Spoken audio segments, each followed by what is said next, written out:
Cat ಎಡಿ ದಿನ ಮನಗಿಯೇ ಇರುತ್ತೀಯ ಏನು ಹೋಗು ಎದ್ದು ಎಮ್ಮೆಯ ಹಾಲು ಕರೆದುಕೊಂಡು ಬಾ. ಸರಿ ಅಮ್ಮಂ, ನೀರು ಹಾಕಬೇಡ.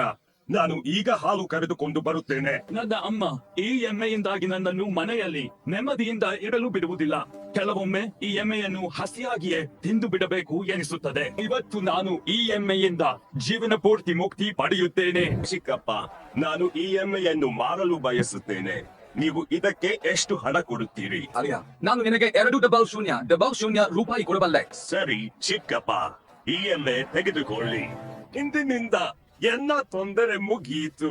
ಇನ್ನು ಮುಂದೆ ಎಮ್ಮೆ ಹಾಲು ಕರೆಯಬೇಕಾಗಿಲ್ಲ. ಇನ್ನು ಇಡೀ ದಿನ ಮಲಗುತ್ತೇನೆ. ಆದರೆ ಅಮ್ಮನಿಗೆ ಏನು ಹೇಳಲಿ? ನಾನು ಎಮ್ಮೆ ಮಾರಿದ್ದೇನೆ ಎಂದು ಅಮ್ಮನಿಗೆ ತಿಳಿದರೆ ಅಮ್ಮ ನನ್ನನ್ನು ಮನೆಯಲ್ಲಿ ಇರಲು ಬಿಡುವುದಿಲ್ಲ. ಏನಾದರೂ ಉಪಾಯ ಮಾಡಲೇಬೇಕು. ಅಮ್ಮ ಎಲ್ಲಿರುವೆ?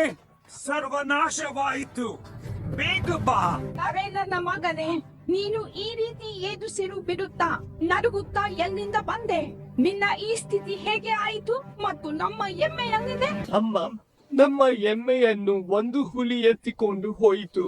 ನಾನು ಅದನ್ನು ಉಳಿಸಲು ತುಂಬಾ ಪ್ರಯತ್ನಿಸಿದೆ, ಆದರೆ